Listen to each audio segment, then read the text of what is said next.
والصلاة والسلام على سيد الأنبياء والمرسلين سبحان الله. أما بعد فقد قال الله تبارك وتعالى في القرآن الكريم أعوذ بالله من الشيطان الرجيم بسم الله الرحمن الرحيم إن الله وملائكته يصلون على النبي يا أيها الذين آمنوا صلوا عليه وسلموا تسليما صدق الله العظيم وصدق رسوله النبي الكريم. سچا ہے ہمارا مالک اور سچا ہے ہمارا خالق کہ سوا اس واحد یکتا کی کوئی عبادت کے لائق نہیں، اور سچے اس کے پیارے حبیب آپ کے اور میرے آقا و مولا اللہ کے حاضر و ناظر غیب دان رسول رحمت للعالمین خاتم النبیین حضرت سیدنا و مولانا محمد رسول اللہ صلی اللہ علیہ وآلہ وسلم کہ جن کے ذکر کی اس خوبصورت محفل میں اور آپ حاضر ہیں. الحمدللہ حضور علیہ السلام کے ذکر کی خوبصورت محفل ہے. کافی دیر سے یہاں حضور کی بارگاہ میں ہدایہ عقیدت پیش کیے جا رہے ہیں. اللہ تعالیٰ سجانے والوں کو سجانے پر اور آپ آنے والوں کو آنے پر اجر عظیم عطا فرمائے. میں نے بھی کچھ دیر حضور علیہ السلام کی شان کو وقت کے اعتبار سے اختصار سے آپ کے آگے بیان کرنا ہے. اللہ کریم نے حضور علیہ السلام کی شان کو قرآن کریم میں جا بجا بیان فرمایا. اللہ کریم نے حضور علیہ السلام کے مرتبے کو، حضور کے مقام کو، حضور علیہ السلام کی ذات کی امپورٹنس کو قرآن کریم میں جا بجا بیان فرمایا ہے. یہی وجہ ہے کسی نے میری ماں صدیقہ بنت صدیق ام المؤمنین حضرت عائشہ صدیقہ سلام علیہا سے پوچھا کہ حضور ذرا حضور علیہ السلام کے بارے میں کچھ ارشاد تو فرمائیں، ذرا حضور علیہ السلام کے بارے میں کچھ بتائیے تو صحیح. میری ماں حضرت عائشہ صدیقہ سلام علیہا نے فرمایا کہ کیا تم نے قرآن نہیں پڑھا؟ جاؤ قرآن پڑھو، سارا قرآن میرے آقا کا اخلاق بیان کرتا ہے. جاؤ قرآن کی تلاوت کر لو، اول تا آخر قرآن میرے آقا علیہ السلام کی ثنا بیان کرتا ہے. یہی تو وجہ ہے اعلیٰ حضرت نے کہا اے رضا خود صاحب قرآن ہے مدہ اے حضور، تجھ سے کب ممکن ہے پھر مدحت رسول اللہ کی. سارا قرآن میرے آقا علیہ السلام کی شان کو بیان کرتا ہے. قرآن کریم میں سے ایک مقام میں نے تلاوت کیا جس میں اللہ کریم حضور علیہ السلام کے ذکر کی اہمیت کو بیان فرما رہا ہے، اور حضور علیہ السلام کی ذات مبارکہ کی بھی اہمیت اس آیت سے واضح ہو رہی ہے. اللہ کریم نے فرمایا ان اللہ وملائکتہ یصلون علی النبی، میں اللہ اور میرے تمام ملائکہ اپنے حبیب علیہ السلام پر درود بھیج رہے ہیں. یہاں لوگ کہتے ہیں کہ اللہ درود پڑھتا ہے، یہ کہنا مناسب نہیں. اللہ حضور علیہ السلام پر درود بھیجتا ہے. میں اللہ اور میرے تمام ملائکہ جو ہے اپنے حبیب علیہ السلام پر درود بھیج رہے ہیں. اس کے بعد اللہ کریم نے ہمیں ذکر مصطفیٰ علیہ السلام کا حکم فرمایا. اب یاد رکھیے گا نماز پڑھنے کا حکم اللہ نے ہمیں فرمایا، ہم نماز پڑھتے ہیں. وہ معاذ اللہ نماز نہیں پڑھتا، وہ معبود ہے، وہ کسی کی عبادت نہیں کرتا، ہر ایک اس کی عبادت کرتا ہے. وہ نماز نہیں پڑھتا، وہ روزہ نہیں رکھتا، وہ ان میں سے کوئی عمل نہیں کرتا، کیونکہ وہ معبود ہے، اس کی عبادت کی جاتی ہے، ہم سب اس کی عبادت کرتے ہیں. یہ سب اعمال کا اللہ نے ہمیں حکم دیا، ان میں سے کوئی عمل وہ نہیں کرتا.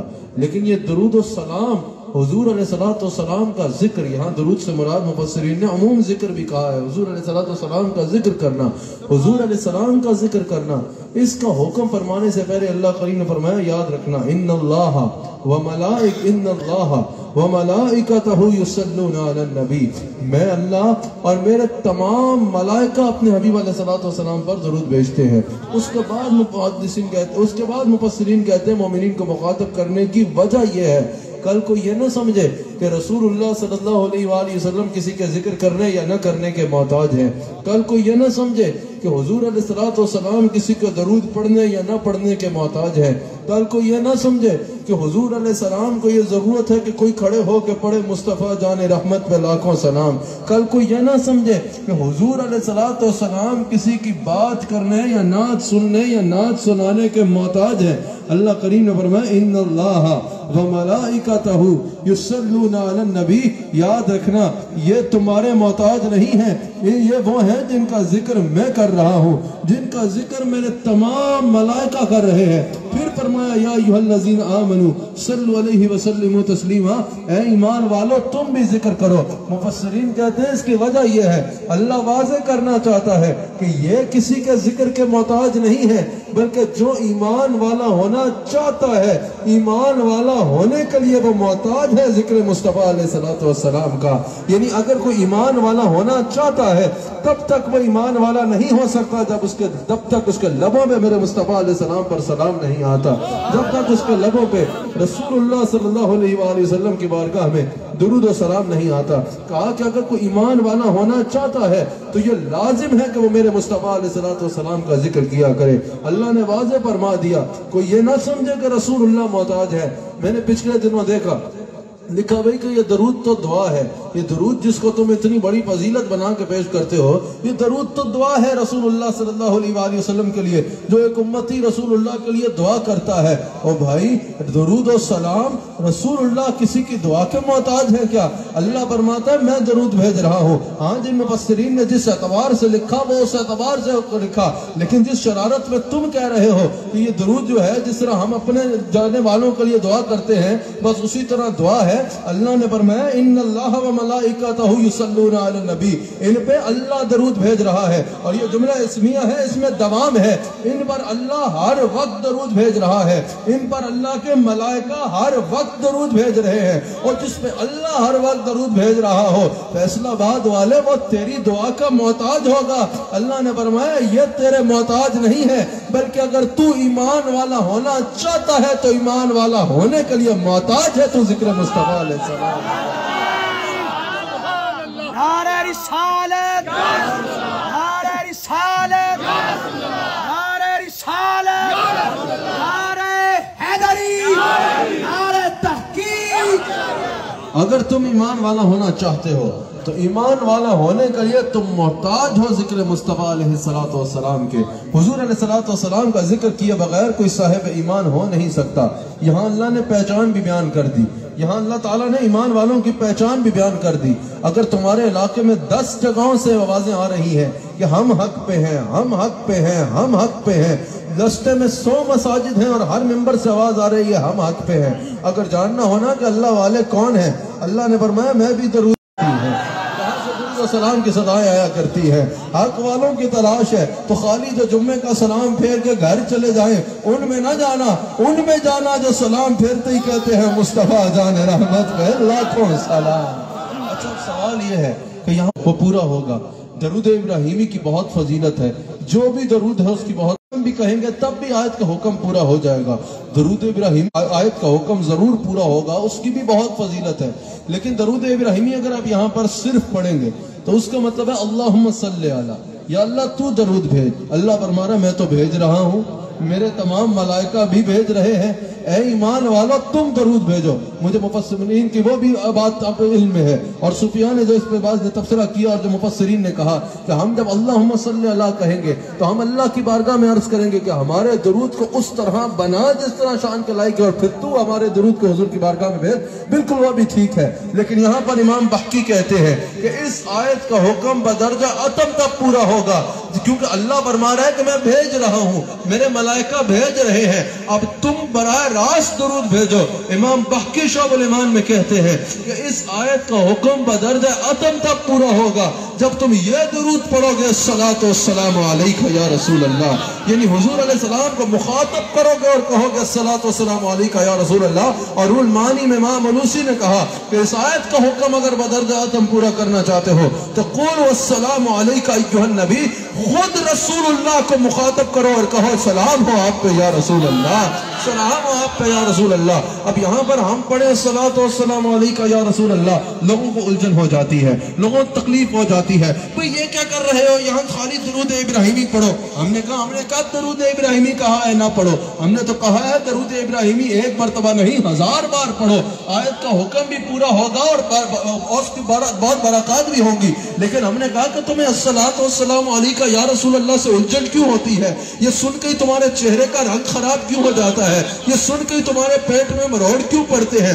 کہا نہیں، اللہ نے فرمایا تو ہے درود بھیجو، لیکن یہ الصلاۃ والسلام علیک یا رسول اللہ نہیں پڑھ سکتے۔ میں نے کہا کیوں نہیں پڑھ سکتے؟ کہا کیونکہ رسول اللہ مدینہ پاک میں ہے، اپنی قبر انور میں جلوہ گر ہے، اور یہاں سے حرف ندا یا کہ تم مخاطب کر کے سامنے سے پکار رہے ہو، یہ تو بڑا غلط عقیدہ ہے۔ تم یہ عقیدہ رکھتے ہو کہ رسول اللہ مدینہ شریف سے تمہارا درود یہاں سے براہ راست سنیں گے جب تم یا رسول اللہ کہو گے، حالانکہ اس کو ابن ماجہ کی وہ حدیث بھول گئی ہے کہ حضور نے فرمایا کہ میں ہر امتی کا درود سنتا بھی ہوں اور اس کو جواب بھی دیتا ہوں۔ جہاں فرشتوں کے پہنچانے کا ذکر ہے وہاں ایک حدیث یوں بھی ہے، حضور نے فرمایا جب میرا امتی مجھ پر درود بھیجتا ہے میں براہ راست اس کی آواز سے اس کا درود سن رہا ہوتا ہے۔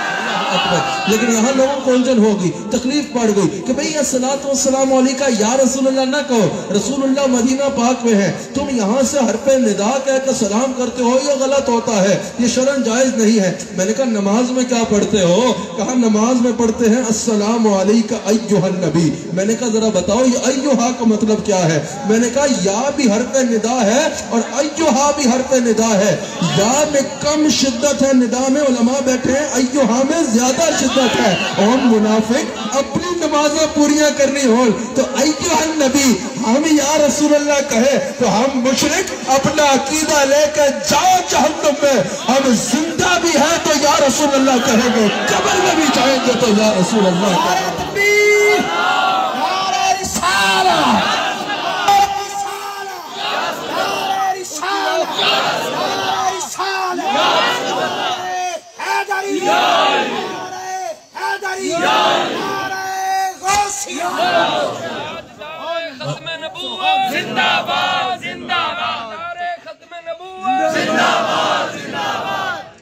اللہ اکبر۔ تو پتہ چلا کہ رسول اللہ صلی اللہ علیہ وآلہ وسلم پہ جب درود بھیجنا ہے تو حضور کو اللہ نے نماز میں اس کا محل بھی دیا ہے نا، اللہ نے جب درود و سلام کا حکم دیا نا تو محل بھی دیا اس کا کہ کس محل میں آ کے درود پڑھنا ہے۔ کہا جب نماز پڑھ لو نا، اللہ اکبر، جب تلاوت کر لو، جب رکوع کر لو، جب سجود کر لو، جب قیام کر لو، جب پوری نماز پڑھ لو نا، اب ادب سے بیٹھ جاؤ، اب ادب سے بیٹھ جاؤ اور رسول اللہ صلی اللہ علیہ وآلہ وسلم کو مخاطب کرو۔ جس کاف ضمیر سے مجھے مخاطب کیا تھا نا، علماء بیٹھے ایاک نعبد و ایاک نستعین، اسی کاف ضمیر سے میرے مصطفیٰ کو مخاطب کرو اور کہو السلام علیکہ ایھا النبی۔ اچھا میں اکثر یہ سوچنے میں بیٹھ جاتا ہوں، اکثر یہ سوچنے میں مجبور ہوتا ہوں کہ ہمیں فرمایا عبادت کرو تو ایسی جو غیر کے تصور سے کٹ کے ہو، غیر کے تصور سے پاک ہو، اور نماز جو ہے یہ سب سے اعلیٰ عبادت ہے۔ کہا کہ عبادت کرو تو ایسی جو غیر کے تصور سے کٹ کے ہو، غیر کے تصور سے پاک ہو، اور سب سے اعلیٰ جو درجہ ہے، جو سب سے اعلیٰ عبادت ہے، اس میں کہا کہ رسول اللہ صلی اللہ علیہ وآلہ وسلم کو سلام کرو۔ جب تک ان کو مخاطب کر کے ان پر سلام نہیں کرتے تب تک نماز پوری نہیں ہوگی۔ میں سوچنے بیٹھ گیا، ایک طرف ارشاد ہے غیر کا تصور نہ آئے، اور ایک طرف ارشاد ہے کہ نماز پوری نہیں ہو رہی جب تک مصطفیٰ کو سلام نہیں کرتے۔ پھر میں سمجھ پایا کہ غیر کا تصور سے منع کیا گیا ہے، مصطفیٰ کا تصور غیر کا تصور نہیں، مصطفیٰ کا تصور سے ہی خدا کا تصور ملتا ہے، مصطفیٰ کا تصور سے ہی تو خدا کا تصور ملتا ہے۔ اللہ اکبر۔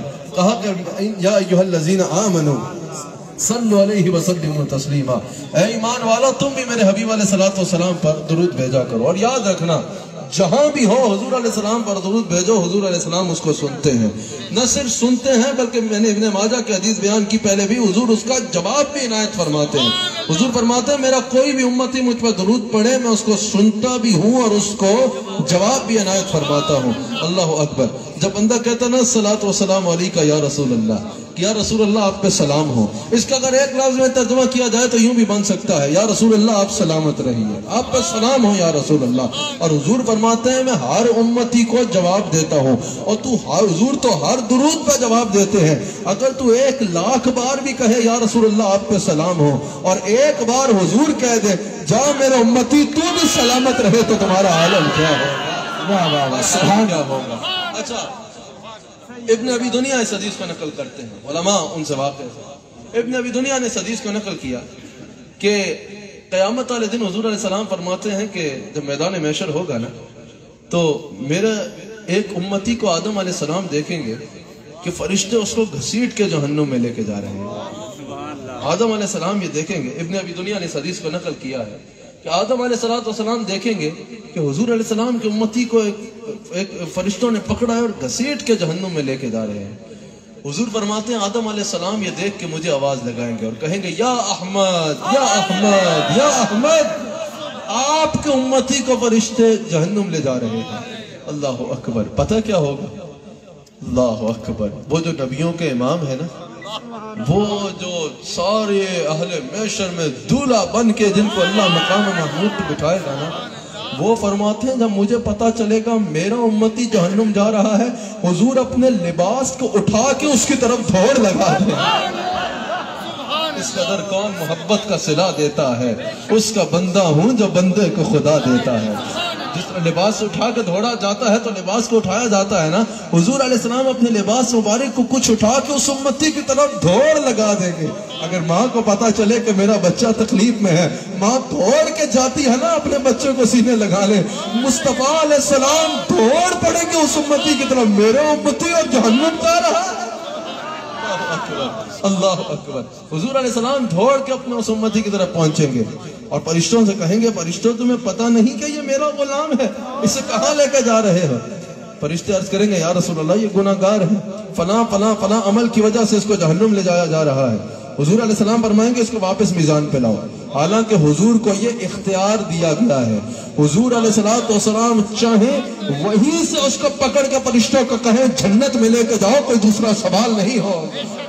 لیکن حضور علیہ السلام امت کو بتانا چاہتے تھے. حضور علیہ السلام فرماتے ہیں میں اس کو واپس جو ہے وہ میزان پہ لے کے آؤں گا. حضور علیہ السلام میزان پہ لائیں گے اور فرمائیں گے کہ یا اللہ اس کے اعمال کو پھر تولا جائے. پھر میزان پہ اعمال رکھے جائیں گے، پھر اعمال تولے جائیں گے. ایسا ہوگا کہ نیکیوں کا پلڑا اس کا ہلکا ہو رہا ہوگا دوبارہ سے، اور گناہوں کا پلڑا بھاری ہو رہا ہوگا. پھر وہی ہو رہا ہوگا کہ نیکیاں کم ہیں گناہ زیادہ ہیں. حضور علیہ السلام اپنی جانب سے ایک رکا نکالیں گے اور اس کی نیکیوں کی جانب رکھ دیں گے، اس کے اعمال نامے میں رکھ دیں گے. اس رکے کا آنا ہوگا. ابن ابی دنیا حدیث کو نقل کرتے ہیں کہ وہ نیکیوں کا پلڑا بھاری ہو جائے گا اور گناہوں کا ہلکا ہو جائے گا. وہ امتی حیران ہو کے عرض کرے گا یا رسول اللہ صلی اللہ علیہ وآلہ وسلم میرے اتنے گناہوں کے مقابلے میں یہ ایک رکا ایسا آیا کہ سارے گناہوں پہ یہ ایک رکا بھاری ہو گیا.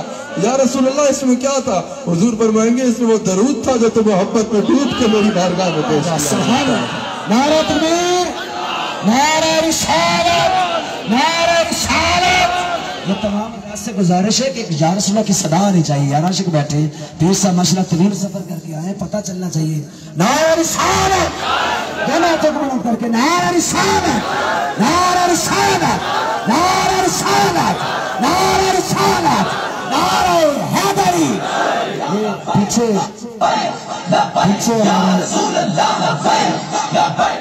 پیچھے ہمارے ایک مہمان تشریف فرما میں سید زادے ہیں، سید امتیاز حسین شاہ صاحب بخاری. میں ان سے گزارش کروں گا کہ وہ سٹیج پر تشریف لے کے آئیں.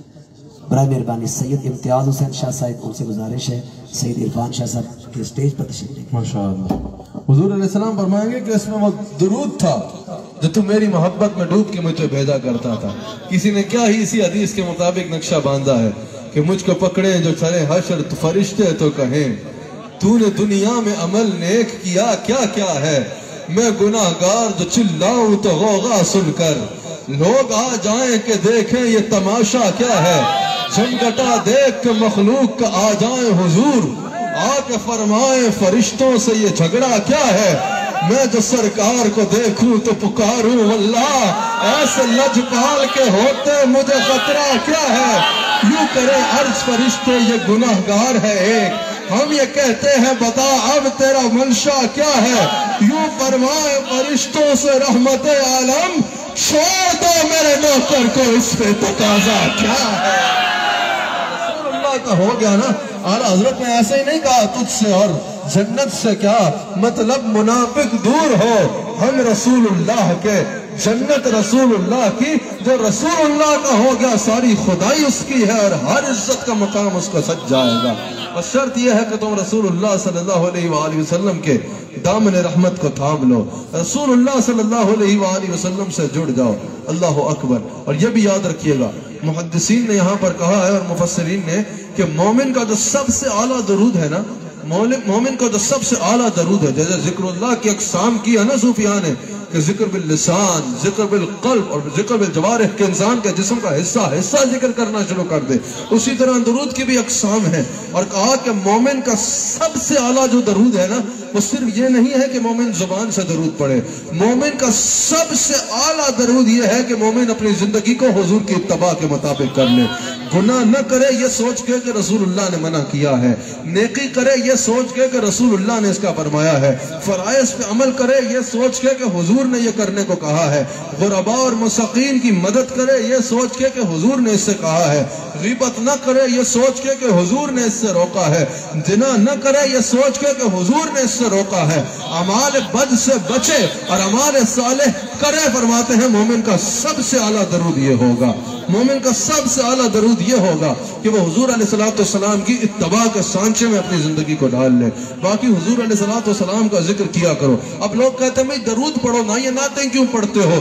درود پڑھو نا، یہ حضور علیہ السلام کی عظمتوں پہ بیان کیوں کر رہے ہو؟ جتنی دیر میں تم نے ایک نعت سننی ہے اتنی دیر میں درود سن لو۔ تو سنو، حضرت شیخ عبدالعال رحمہ اللہ یہ تابعی ہیں اور یہ مقتدی ہیں حضرت سیدنا صدیق اکبر رضی اللہ تعالیٰ عنہ کے۔ وہ کہتے ہیں صلاۃ اللہ ثناؤہ عند الملائکہ، اللہ کا درود یہ ہے کہ اللہ ملائکہ میں رسول اللہ کی شانوں کو بیان فرماتا ہے، رسول اللہ کی شانوں کا اظہار فرماتا ہے۔ ثناؤہ عند الملائکہ، اللہ رسول اللہ کی شانوں کو ملائکہ کے آگے یہاں فرماتا ہے، بیان فرماتا ہے۔ تو حضور کا ذکر کرنا، حضور کی نعت پڑھنا یہ بھی اس میں شامل ہوگا۔ رسول اللہ کا ذکر گج وج کے کیا کرو، اس ذکر میں سب کچھ ہے۔ ایک صحابی حضور علیہ السلام کی بارگاہ میں حاضر ہوتے ہیں، عرض کرتے ہیں کہ یا رسول اللہ صلی اللہ علیہ وآلہ وسلم، میں اپنی دعا کے وقت کے 4 حصے کرتا ہوں، ایک حصہ آپ پہ درود بھیجتا ہوں اور باقی 3 حصے اللہ سے باقی باتیں کرتا ہوں۔ حضور نے فرمایا ہو سکے تو درود میں اضافہ کر دیں۔ عرض کی یا رسول اللہ ایسے کروں کہ 2 حصے آپ پہ درود بھیجوں، یعنی آدھا آدھا کر لوں اور 2 حصے اللہ سے باقی باتیں کروں؟ حضور نے فرمایا ہو سکے تو درود میں اضافہ کر لیں۔ کہا یا رسول اللہ 3 حصے درود پڑھ لوں اور 1 حصہ اللہ سے باقی باتیں کر لوں؟ حضور نے فرمایا ہو سکے تو درود میں اضافہ کر لو۔ کہا یا رسول اللہ پھر سارا وقت ہی؟ حضور نے فرمایا اگر تو سارا وقت مجھ پہ درود بھیجے گا اللہ تعالیٰ تیری سوچ سے بھی زیادہ تجھے عطا فرمائے گا، تیری مان سے بھی زیادہ تجھے عطا فرمائے گا۔ اب درود و سلام حضور سنتے ہیں، اس میں کئی حدیث ہیں، میں ایک حدیث آپ کے آگے واقع کی صورت میں جو ہمیں ملتی ہے وہ بیان کرتا ہوں جو سمجھنے میں آپ کو آسانی ہوگی۔ قاضی عیاض مالکی رحمہ اللہ شفا شریف میں اس حدیث کا نقل کرتے ہیں، حضور علیہ السلام سلام کرنے کے فضائل بیان کر رہے ہیں کہ جب کسی کو دیکھو تو سلام کرنے میں پہل کیا کرو، اور آپ بھی آج میلاد سے پیغام لے کے جاؤ، سلام کرنے میں پہل کیا کرو۔ حضور علیہ السلام کے بارے میں صحابہ کہتے ہیں، ہم یہ کہتے ہیں نا بھی ہم اپنے چھوٹوں کو سلام کیوں کریں، بچوں کو سلام کیوں کریں، اپنے ڈرائیور کو سلام کیوں کریں؟ حضور علیہ السلام کے بارے میں صحابہ نے کہا کیونکہ حضور سب سے بڑے ہیں اس لیے یہ مثال دے رہا ہوں۔ صحابہ کہتے ہیں ہماری اکثر کوشش ہوتی کہ ہم سلام میں پہل کر جائیں، یعنی ادباً یہ کہ ہم حضور کی بارگاہ میں پہلے سلام عرض کرتے ہیں، لیکن حضور نے کبھی کسی کو یہ موقع نہ دیا، جو حضور کے سامنے آتا حضور سلام میں پہل کیا کرتے۔ اور یہاں صوفیاء کہتے ہیں، اکثر لوگ ہمارے پاس آتے ہیں نا کہ بھئی حضرت بتائیں تکبر ختم کرنا چاہتے ہیں، ہوتا نہیں، شیطان غالب آ جاتا ہے، تکبر کیسے ختم کریں؟ صوفیاء کہتے ہیں کہ اگر تم چاہتے ہو تم میں تکبر ختم ہو جائے، سلام کرنے میں پہل شروع کر دو۔ تمہارا بچہ تمہارے آگے آئے اس کو سلام کرو، تمہارے گھر کا ملازم تمہارے آگے آئے اس کو سلام کرو، تمہارا ڈرائیور تمہارے آگے آئے اس کو سلام کرو، رستے سے گزر رہے ہو کوئی سڑک صاف کرنے والا سڑک صاف کر رہا ہو، سلام میں پہل کرو، دکان میں جاؤ سلام میں پہل کرو، کسی کو